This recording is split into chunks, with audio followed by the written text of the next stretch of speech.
We'll start with the anti-thyroid drugs, and we've already seen the biosynthesis of your thyroid hormones. And you will recall that the synthesis involves all the steps, the uptake of iodide and then activation to iodinium by that peroxidase. And then you have iodination, which is also organification. Then you have the coupling, DIT versus MIT. And then you get the proteolysis, and then colloid, and then endocytosis, that is movement from the colloid back into the parafollicular area, and then the release of the hormones. And we can also put in the peripheral conversion of your T4 to T3. So those are the steps involved. And so all these anti-thyroid drugs would have to affect one of these steps. That will be their mechanism of action. And you have your anti-thyroid drugs being divided into these major classes. The thioamides, which is like an umbrella name for all your thiouridins. So thiourea, propylthiouracil, and that's a major one here. And then methimazole, that's another major one. And then carbamazole. Carbamazole actually gets converted to methimazole in the body, and it's really not used in the US. You see it a lot in Great Britain and some other European countries. But in this country, it is mainly methimazole and propylthiouracil. And then you have the iodine derivatives, like your iodine, that is stable iodine, and then radioisotope, iodine-131. Okay. The aniline derivatives, those are sulfonamides, not really used as anti-thyroids, but we have to mention that class. Polyhydric phenols. Resorcinol is an old drug that was very good for managing hyperthyroidism, but not used anymore these days. And then you have a host of other agents that have anti-thyroid properties. Some of them are used clinically, others are not. The ones that are used clinically for anti-thyroid properties are mainly perchlorate, thiocyanate, and then you have Indorol and amiodarone. Okay. So basically, we don't have to discuss the polyhydric phenols. It's just for classification purposes. Okay. And then your aniline derivatives, the sulfonamides, are not used clinically as such. The sulfonamides can inhibit both your iodination, that is this number 3, and can also inhibit coupling. But they're not commonly used as your anti-thyroid agents. Okay, so the main ones that are used are the PTU, methimazole, and of course your stable iodine, and then your radioactive iodine. So we'll start the discussion by looking at your PTU and methimazole. Those are your thioamides or the thiouridins. So if you look at the actions of your thioureans, you will see that they would inhibit that activation. And they can do that because they inhibit the enzyme peroxidase. So they would inhibit activation, and they would also inhibit organification or iodination.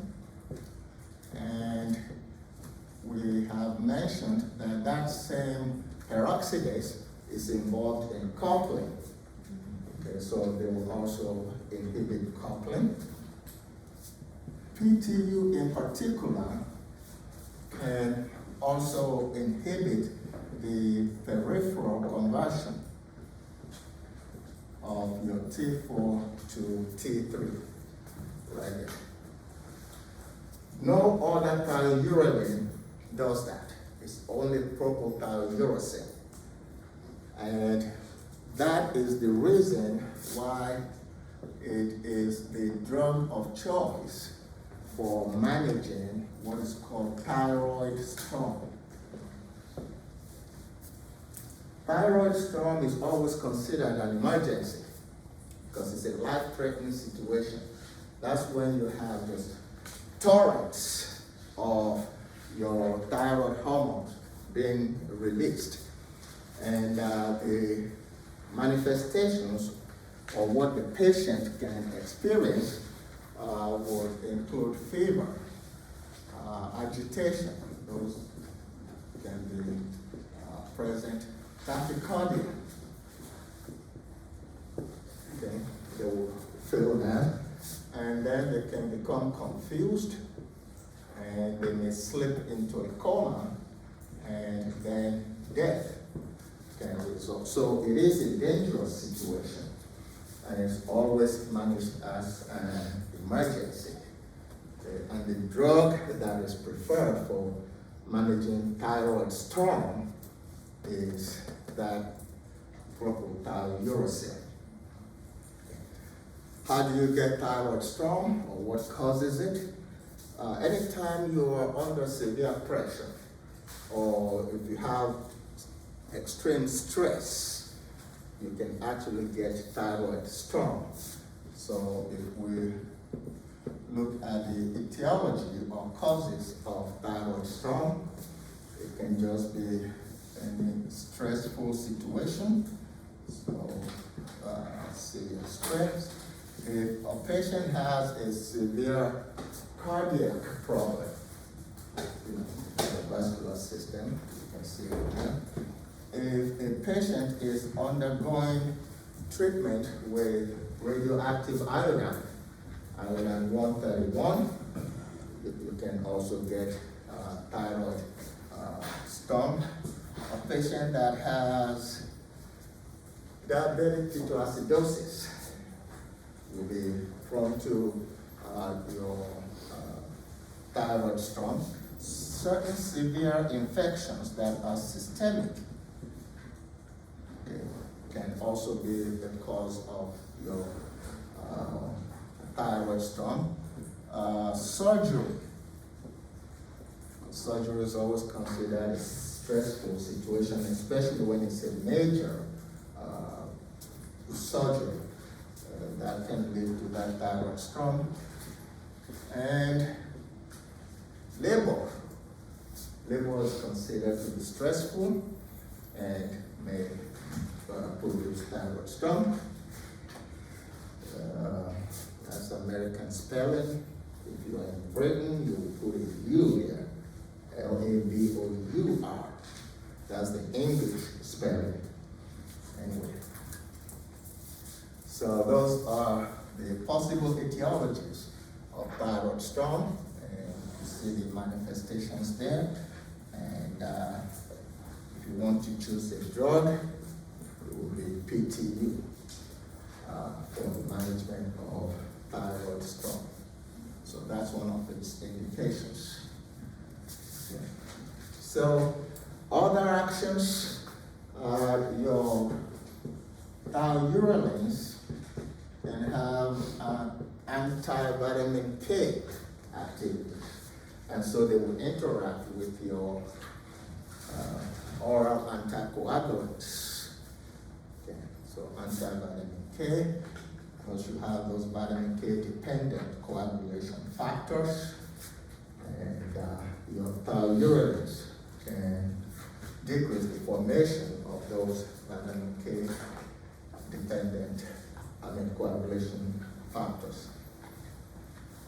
Okay. And then they have this inhibition of TSI. That's an immunoglobulin. It's a thyroid stimulating immunoglobulin. That is an immunoglobulin or a protein that can actually give you excessive production of thyroid hormones. And I guess we have to remove it.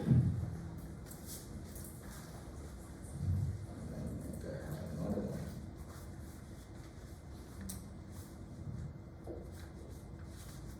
Okay.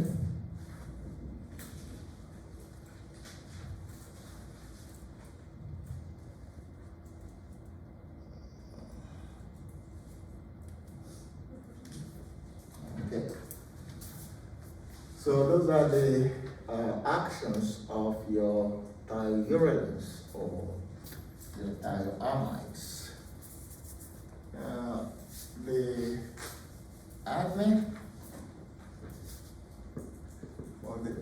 we can actually compare those two major agents, PTU versus your methimazole. We can compare them in terms of, say, the plasma protein binding. PTU has a plasma protein binding of about 75%, and methimazole is basically nil. In other words, it doesn't bind to your plasma proteins.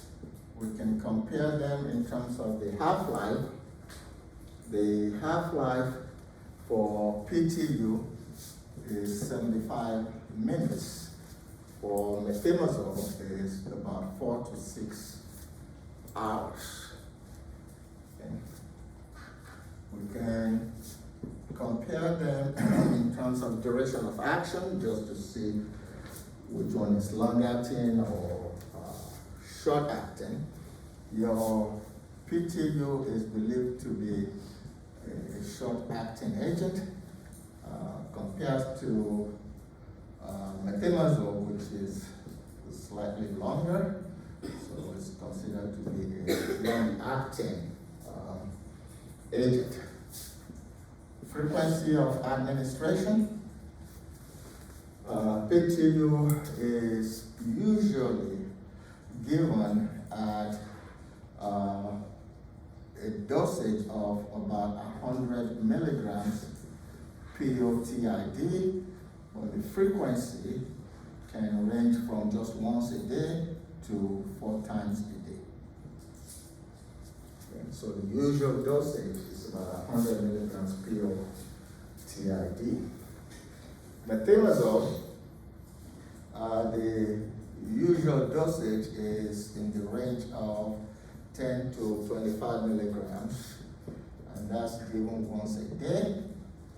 But the frequency of administration can be either once a day or twice a day. So you see it's longer acting than your propylurocin.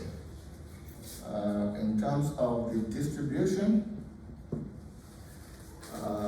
both of them get distributed very well to your thyroid gland.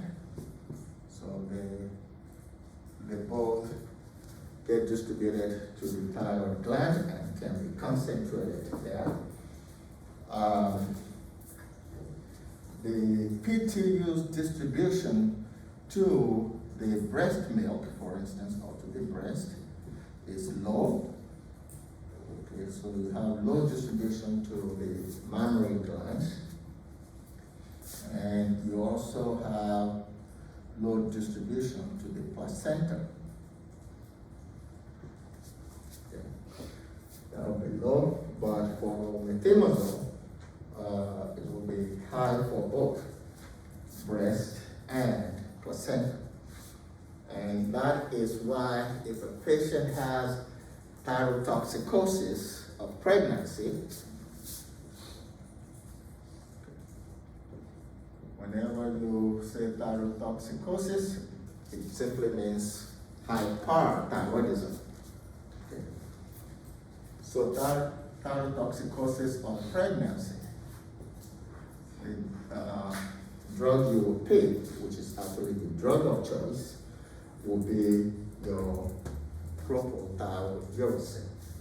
So for thyroid storm, mention that, thyroid storm, and then for thyrotoxicosis of pregnancy, PTU will be preferred to your methimazole. And if we look at metabolism, the metabolism of your PTU remains normal even in renal dysfunction and hepatic dysfunction states. Okay. So, in other words, its biotransformation is not significantly affected, whether you have, kidney disease or liver disease. For methimazole, it is normal, that is, it remains normal if you have renal conditions, but it gets to be depressed when you have hepatic disorder or hepatic disease. Primary route of excretion for both of them is actually the renal system. So that's the EME for your thyroamides. And if we look at the indications for your thyroamides, we've already mentioned two of them. And PTU will be your drug of choice in those two situations. And they can be used as pre-op agents before, let's say, thyroidectomy. If you want to remove, a certain portion of the thyroid, maybe you have a nodule in the thyroid, and you need to quickly cut it off so it doesn't lead to cancer of the thyroid. Before you perform that surgical procedure, before you surgically remove that lump, you have to make sure that the patient gets to a euthyroid level. In other words, the patient has to have almost normal thyroid concentrations before you can go in and do the surgery. And one of the ways by which you ensure that your thyroid state is to use your thyroamides. There are situations when you use this iodine 131. Okay. And before you use that iodine 131, you want to give a thyroamide to the patient, because iodine 131 can be used for ablation. That cancer, you want to cut it off. But before you cut it off, you try to make the patient euthyroid. And to get that, or euthyroidism, you give a thioamide.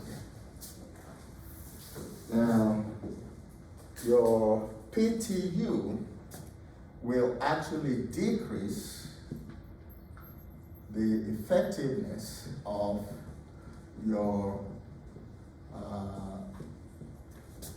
iodine 131. So for the pre-op, prior to ablation with iodine 131, you will prefer to use methimazole, not PTU. Methimazole does not decrease the effectiveness of iodine 131, but PTU does. So for that pre-op,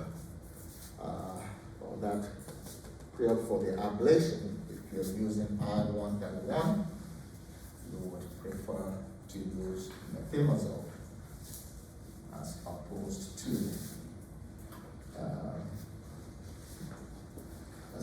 the PTU. Okay, so those really are the indications for your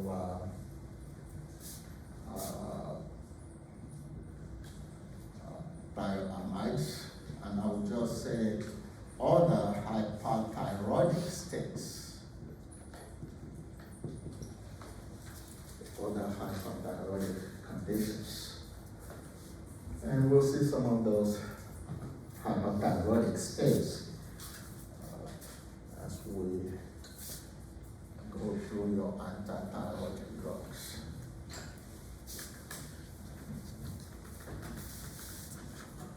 And adverse effects of your thioamides.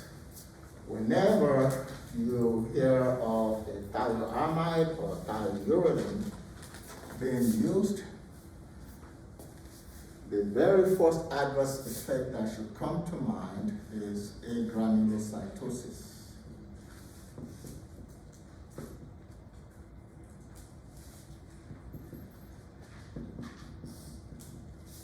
That is the number one adverse effect of your thioamides. Okay. Others can include bone marrow depression, in which case you can see thrombocytopenia, leukopenia, anemia. Leukopenia and anemia and thrombocytopenia.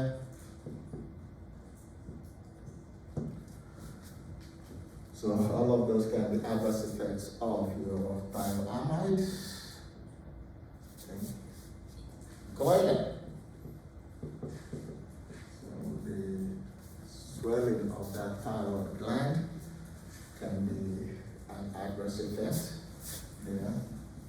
Induction of cretinism, because when you are decreasing thyroid, you can actually get to a hypothyroid state, like your cretinism, so that can be seen with these agents.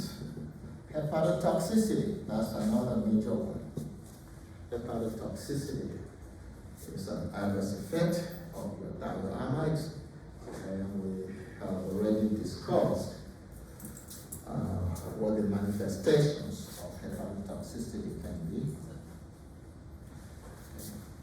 And then you can have adverse effects on the skin, and those can include exfoliative dermatitis.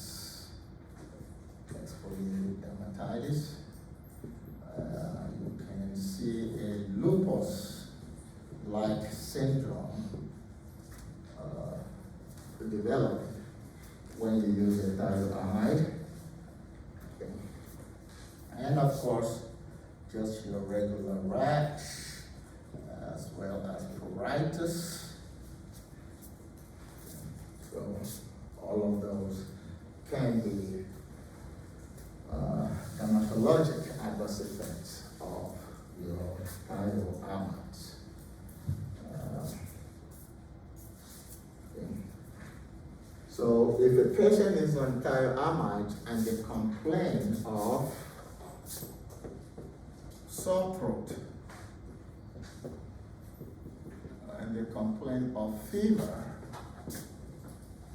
what you would suspect would be that agranulocytosis. So they must report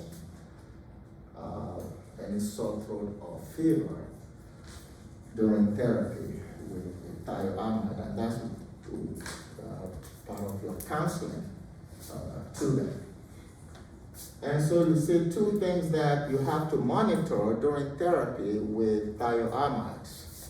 One would be bone marrow depression. So you have to monitor the bone marrow function. That is looking at the cells that come from your bone marrow, and then you have to monitor hepatic function.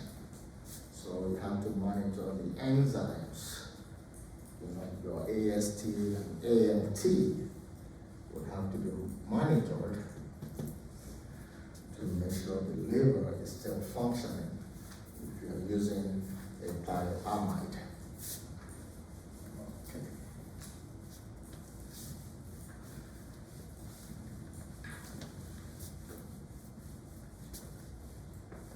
Now the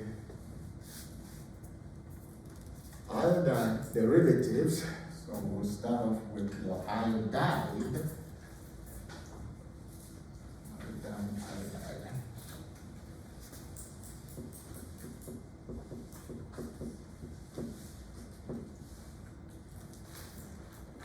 Iodine is actually the oldest therapy for hyperthyroidism. You know, it's one that's been used the longest. And where can you get your iodine from? Everything you eat in the morning for breakfast has a lot of iodine in it. So if you're talking about bread, eggs, poultry, cereal, in the morning, the milk you use for the cereal, dairy products, fish, all of those have iodide, so they can be sources of iodide. But you also have some drugs that contain your iodide. For instance, those that have potassium iodide in them, something like SSKI, that is saturated solution of potassium iodide. Saturated solution of potassium iodide. Quadrenol is another product that has potassium iodide in it. Quadrenol was actually used at one point for the management of asthma. You know, and it was helpful. Okay, and then you have your thyroid block. Okay, you have thyroid safe.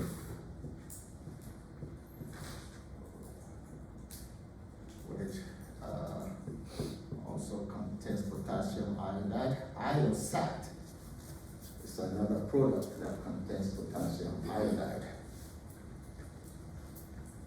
Now, thyroid block is a tablet.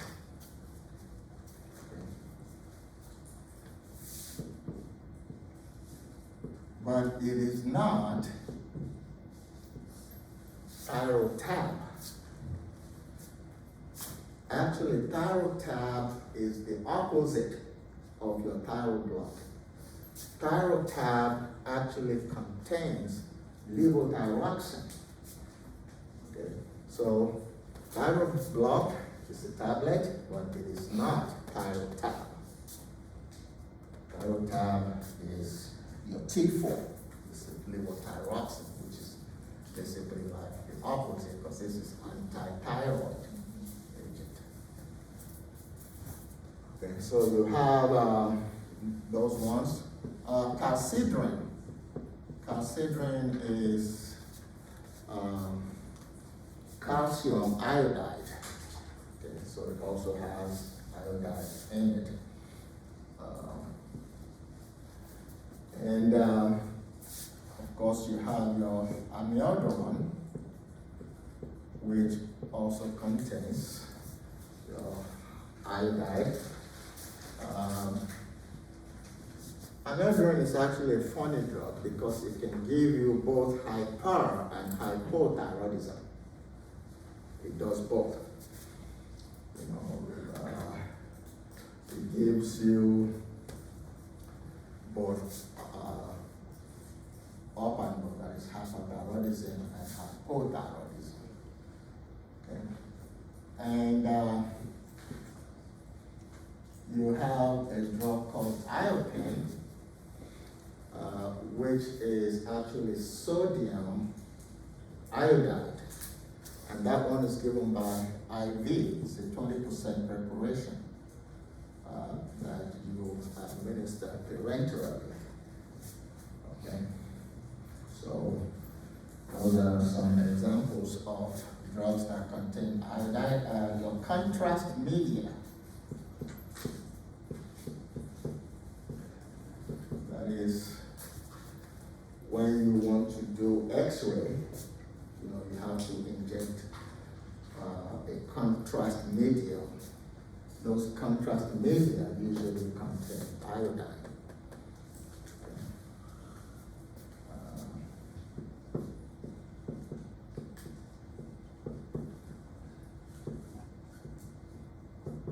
Sometimes you refer them as the cholecystographic agents, you know, because you use them for contrast so that your X-ray can be very sharp.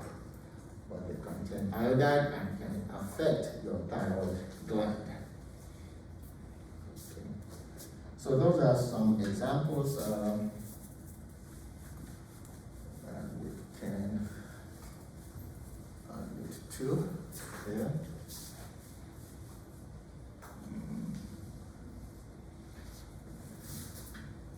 I shouldn't leave our glucose solution, which is, of course, your iodine solution. All right. So those are sources, some sources of your iodine. How does iodine work when you're using it to manage hyperthyroidism?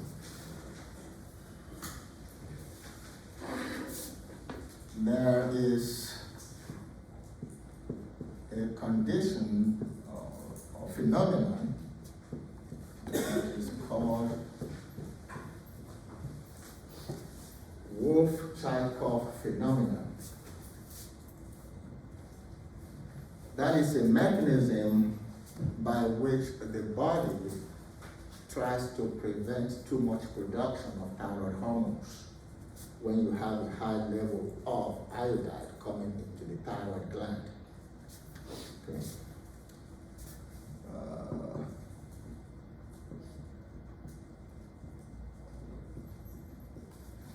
That's your normal plasma concentration of iodide in the body, in the bloodstream.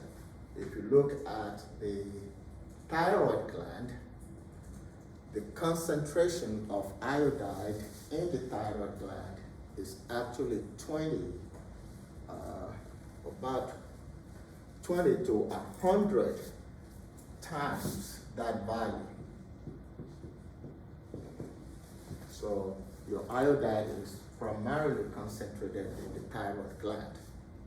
Okay.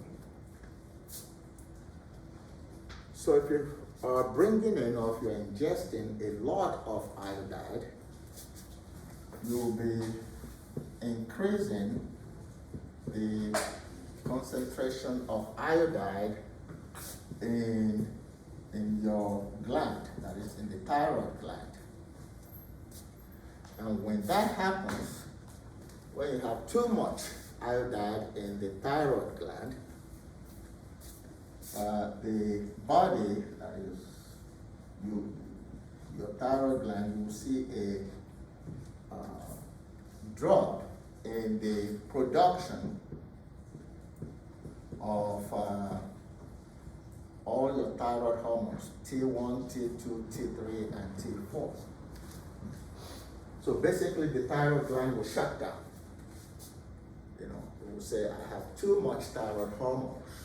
I don't need to make any more. Okay.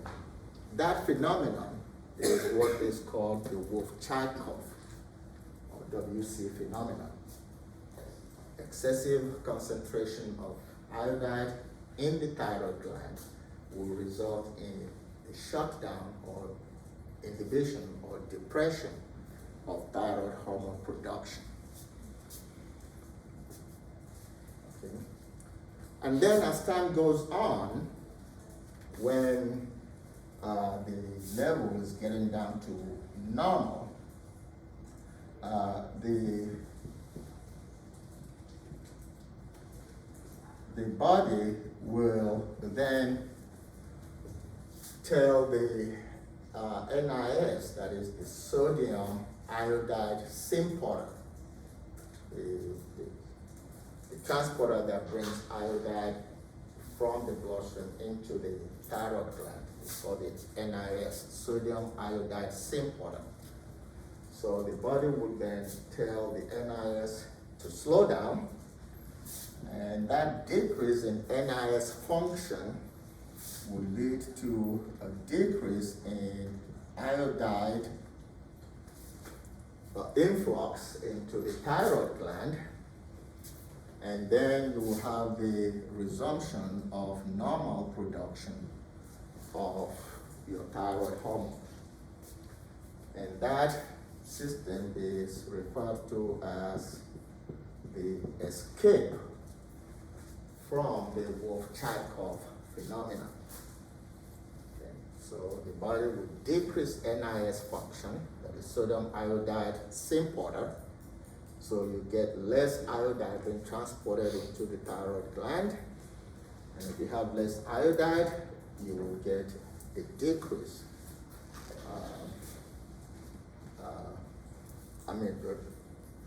A decrease in iodide in thyroid hormones, such that it goes back towards normal. Your iodide drugs are believed to inhibit Wolff-Chaikoff escape. So if you don't have this escape, it means that your iodide level will remain high because you're ingesting a lot of iodide. That's why we mentioned the sources of your iodide. And if that is getting high, you will revert back to a decreased production. And that will then manage your hyperthyroidism. Because you will have a decreased production of thyroid hormone. So iodide prevents the escape from Wolff-Chaikoff phenomenon. So that at the gland level is how your iodide works.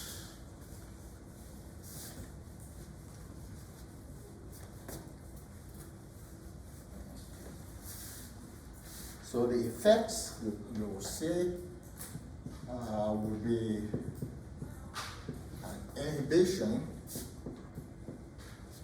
of iodination,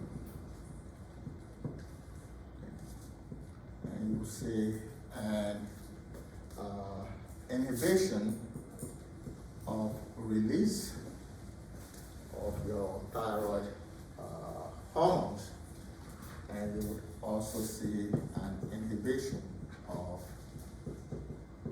coupling, the binding of your DRT to MIT. So those would be the effects of your iodine.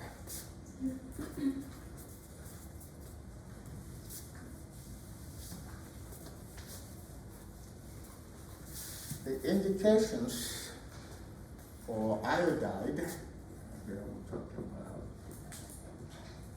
Okay. So the indications will be, again, hyperthyroidism. Okay. Or your thyrotoxicosis, if you will. Okay, so that will be one indication. Your iodide can also be used pre-operatively, okay, before you get any surgical procedure going on in the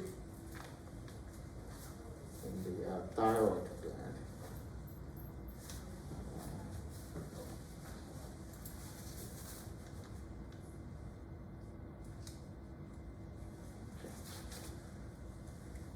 As the battery is out.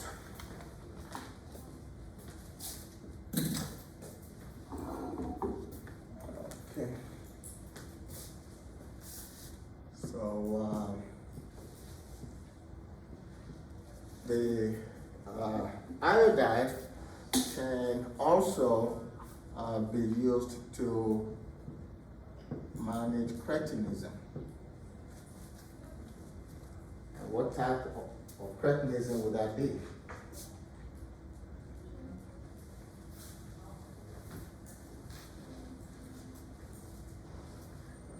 Okay. It will be your neurologic. Remember we mentioned the two mixed edemacious, in which case you use Thyroid or Triostat, which is your injectable T3, and then you have the neurologic cretinism,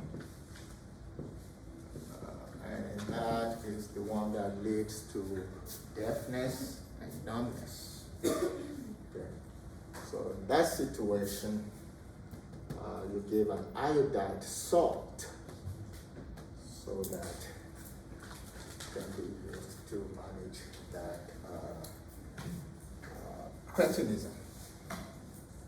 And like we said before, before any operation, you have to render the patient euthyroid. So your iodide can be used in combination with a thioamide to try and render the patient euthyroid. Okay. The adverse effects of your thyroid, of your iodide, can include angioedema, which is always a serious situation also. You break it down. Angio, blood vessels, edema, concentration of fluid. So you can see the throat closing up, difficulty in swallowing. The tongue will swell, in a patient with angioedema. So they will have difficulty in, again, swallowing anything, and it can even affect the airways. So they will have difficulty in breathing. So it is always a severe condition. Okay. And you can also see what you call TTP, which is thrombotic, thrombocytopenic popular. That is a complex situation.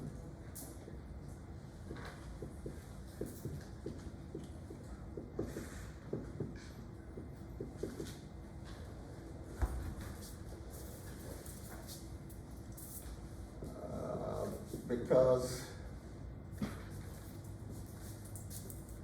what are the cells that will give you or that are involved in coagulation? Your thrombocytes, right? Thrombocytes are what? Those are your platelets. So thrombocytes are what would have to coagulate or come together to give you your coagulation.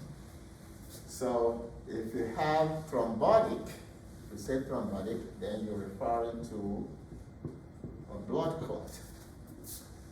But then you see here, thrombocytopenic, which means you have low levels of platelets. If you have low levels of platelets, how can you get thrombosis? See, that's why that disease is very complex. It just means that at some point you have clotting, and at some point you have bleeding. It's very similar to your so-called disseminated intravascular coagulation, or DIC. You have a situation where you have clotting or coagulation, and then you have another phase where you actually have bleeding. So if you don't hit the patient at the right point, you can actually cause death. Because if they are at the bleeding phase and you're treating them like they are at the coagulation phase, and you give them anticoagulant, then the bleeding is enhanced and they bleed to death.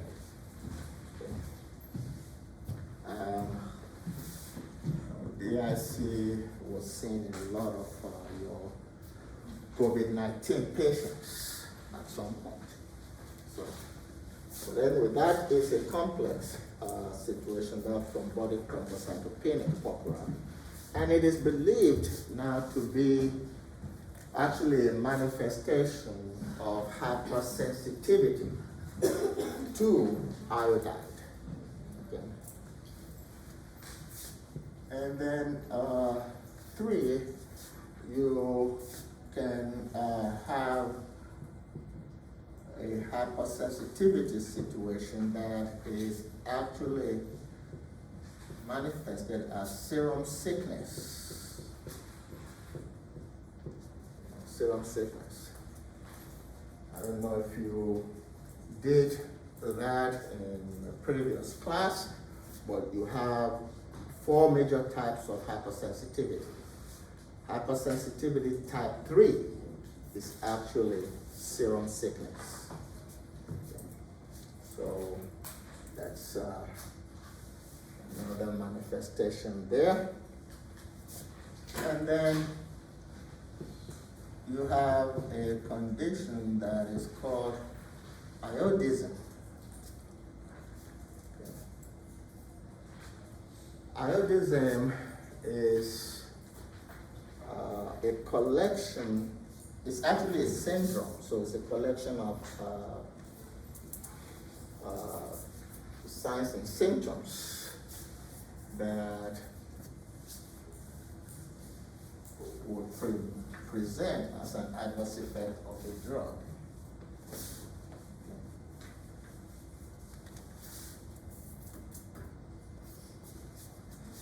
What are your halogens?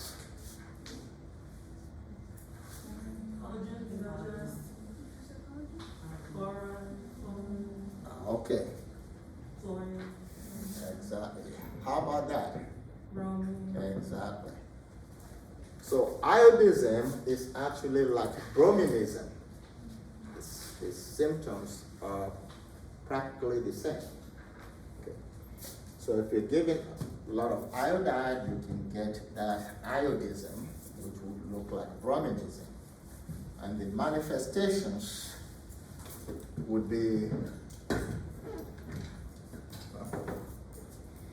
the manifestations would be a brassy taste. So the person will have that brassy taste in the mouth,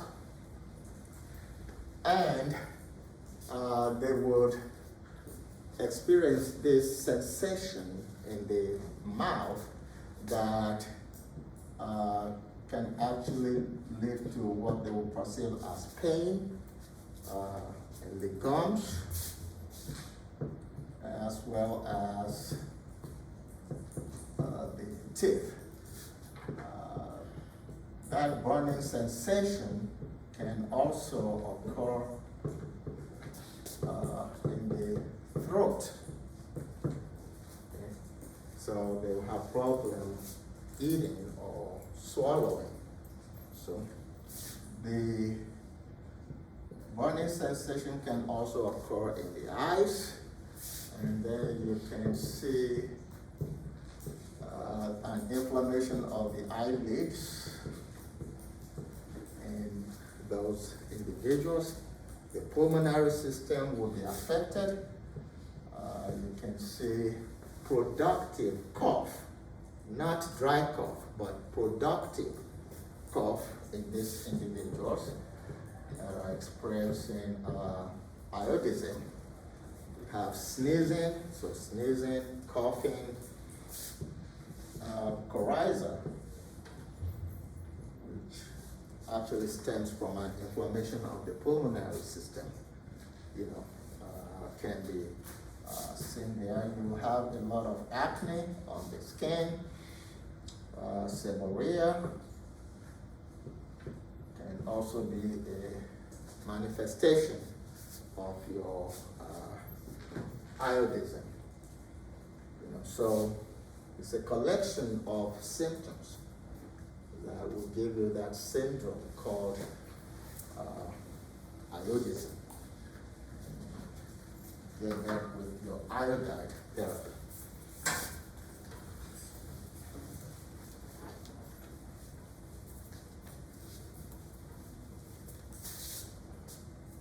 Then the last major one that is used is iodine 131.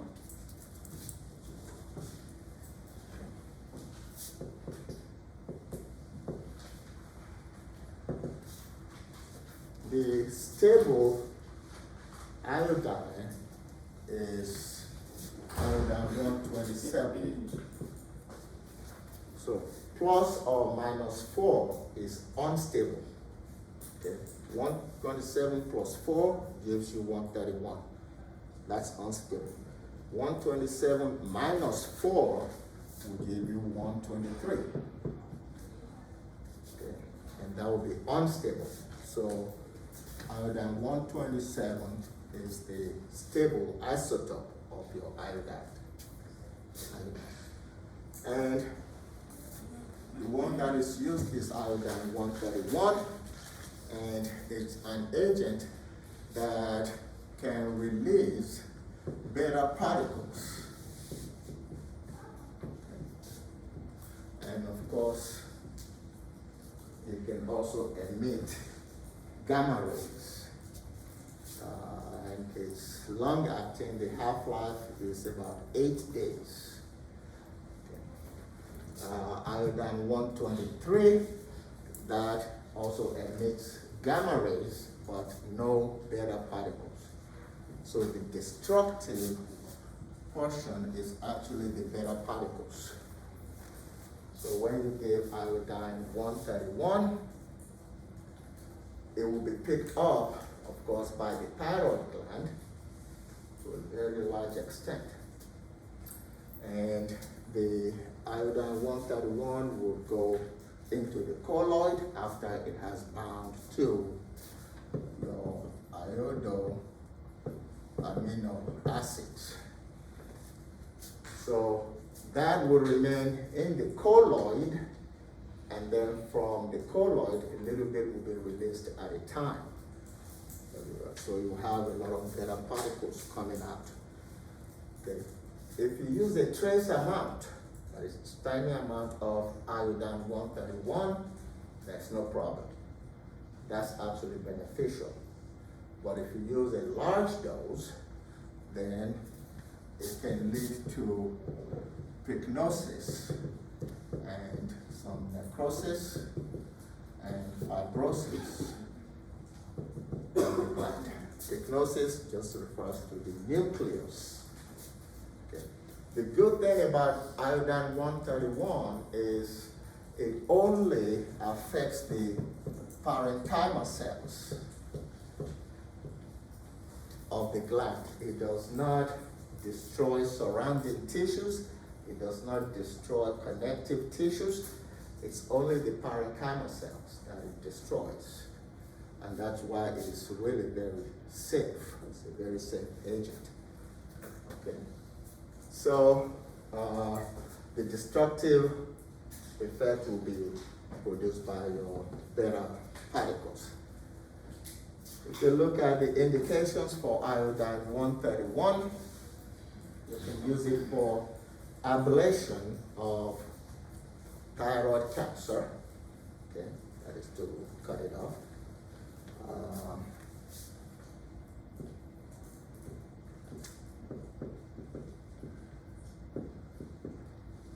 About 30 to 150 millicuries. That's a measurement of radioactivity. Millicuries can be used. If you have, well, that's one indication. Other indications could be management of thyrotoxicosis, especially in elderly patients that have cardiovascular problems. Okay. Thyrotoxicosis that is due to Graves' disease. Because Graves' disease is one of your hyperthyroidic states. It is sometimes called TDG. That is toxic diffuse goiter. Toxic diffuse goiter. That's your Graves' disease. Plummer's disease is TMG. Toxic multinodular, that is many nodules. Toxic nodular goiter is your Plummer's disease. Okay, those are all hyperthyroidic states. So you can use iodine. In fact, it's the drug of choice in elderly patients that have thyrotoxicosis, either Graves' disease or Plummer's disease. And there are reasons for that. Like we said, the drug is very safe. It doesn't affect surrounding tissues. You only give 1 to 3 doses. It is administered orally, so it is inexpensive. And you can give it in the doctor's office in a matter of seconds. It has never been known to cause death, and it has never been known to cause hypoparathyroidism. See, if you use surgery to manage, all this Plummer's disease and stuff, you stand a risk of getting hypoparathyroidism. Okay. But you don't see that with your iodine 131. Those are the advantages. But of course, it has the disadvantage of possibly causing thyroid storm. And it can cause delayed hypothyroidism. Delayed hypothyroidism. And of course, you cannot use it in pregnancy. So those will be disadvantages. Okay. And the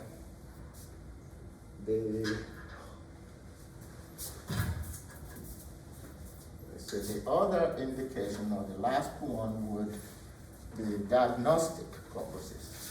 Dr. Mo, so if you don't have beta particles, that's. You don't have what? The beta particles means unstable? Yeah, those are the particles that are released by your iodine 131, which is unstable. Yeah. Iodine 131 and iodine 123, both of them can emit X-ray, gamma rays, okay? But the one that is destructive, that produces this helpful effect, will be your beta particles.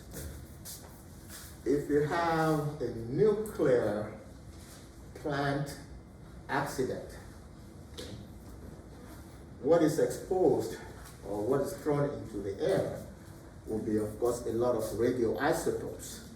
And a major one is 131. So when you have a nuclear accident, the population, that is the citizens, must be given your Thyroid block or Thyroid safe, because you have an inverse relationship between your iodine 131 concentration and your iodine uptake. So in other words, if I increase my regular iodide concentration in the bloodstream, then I will get a decrease in iodine 131 uptake. So it's an inverse relationship. Okay, so nuclear plant accident, you give everybody that Thyrosafe so that it can lead to a decrease in the uptake of radioactive iodine into your gland. And so you don't have destruction of the thyroid gland. Okay. Then the other indication, like I said, is diagnosis. You can use iodine 131 for diagnosis of a hot versus a cold nodule in the thyroid gland. In other words, if you look at the thyroid gland and a nodule exists, the nodule can either be hot, which means it is actively producing your thyroid hormones. That's the hot nodule. But a nodule can also exist that is cold. Okay? So one of the tools used to determine that is your iodine 131. So it has a diagnostic use. Question. So earlier you said that iodine 123 is unstable compared to iodine 131, or both unstable? The stable iodine isotope is 127. Oh. So plus or minus 4 Okay. will be unstable. Okay. Yeah. And I think Dr. Shalair is supposed to come in. Is that what your schedule says? Okay. And so I'll just leave you with this. These are the other agents. Perchlorate has anti-thyroid properties. And remember we said amiodarone can give you both hyper and hypothyroidism. If amiodarone produces your hyperthyroidism, okay, the most effective agent for managing amiodarone-induced hyperthyroidism is actually perchlorate. And perchlorate, thiocyanate, those will inhibit uptake. They inhibit uptake of iodine into the gland. Okay. What's an antihypertensive agent that has as its prominent adverse effect hypothyroidism?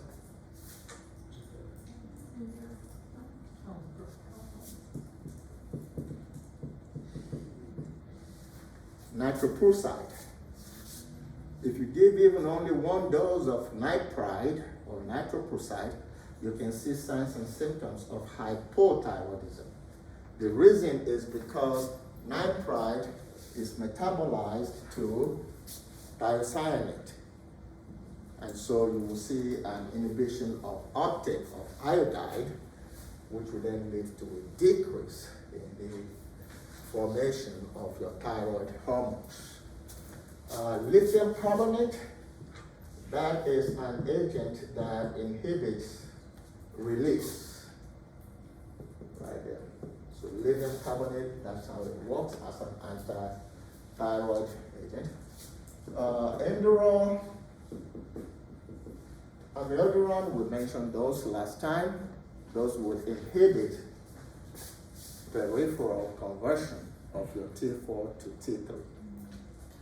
So that's what those will do. Your thiopental will work just like your thiocyanate. So it can also inhibit uptake.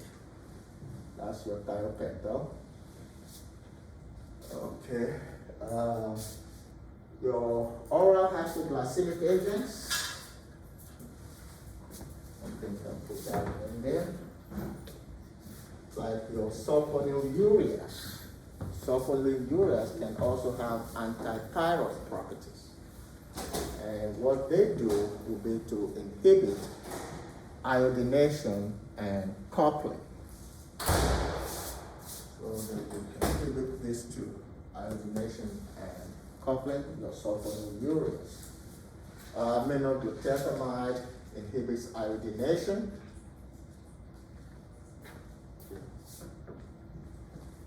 That's what aminoglutamide will do.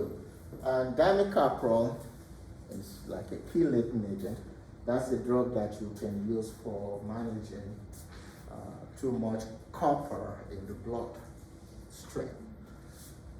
So it can inhibit your coupling as an anti-thyroid agent. Okay, so we'll leave it there. Okay, any questions?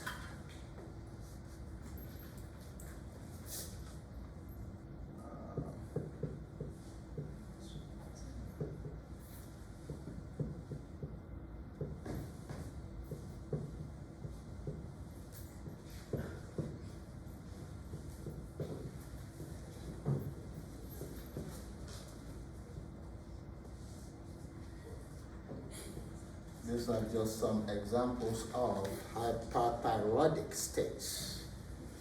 And we mentioned Walmer's and stuff.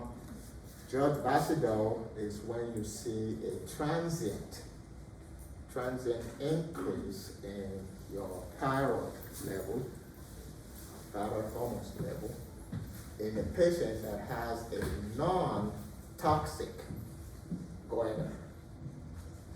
That's the George Basidol phenomenon. Actually, George just refers to thyroid gland in German. That's the German word for thyroid. And Basidol was the scientist or the doctor who discovered that phenomenon, the transient increase in your thyroid hormones. Dr. Mo? Yes.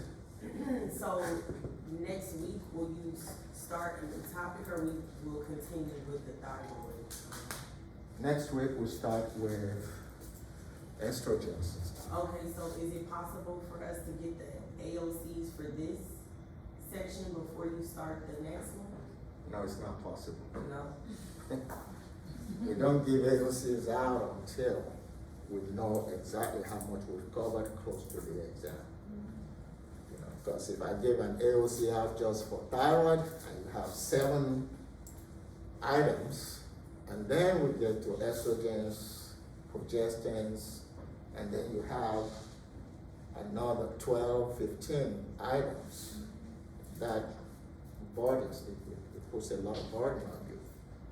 When we see how much we've covered, then we try to get a proportion in terms of how much will be represented of the exam. Okay, I was just a little worried because I know Tuesday we don't have class, so we lose a day, and I was just, didn't wanna feel like we. No, just keep reading. Okay. Okay, choriocarcinoma is a disease that is actually life-threatening. The embryo or embryonal cells will become basically carcinogenic, and they will be growing like cancer. And it's a very deadly type of cancer. And the reason why you can see hyperthyroidism in choriocarcinoma is because your HCG, that is the human chorionic gonadotropin, behaves like your TSH, like a thyroid stimulating hormone. Okay, so that's why you can get hyperthyroidism in choriocarcinoma, because that HCG behaves just like the TSH. Okay. And you can also get hyperthyroidism if you intentionally ingest too much of your thyroid hormone.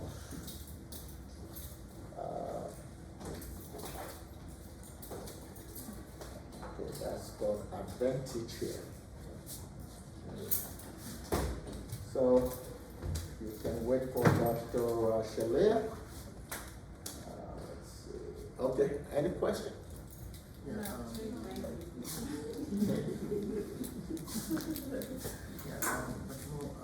I looked at our blackboard, I couldn't find this.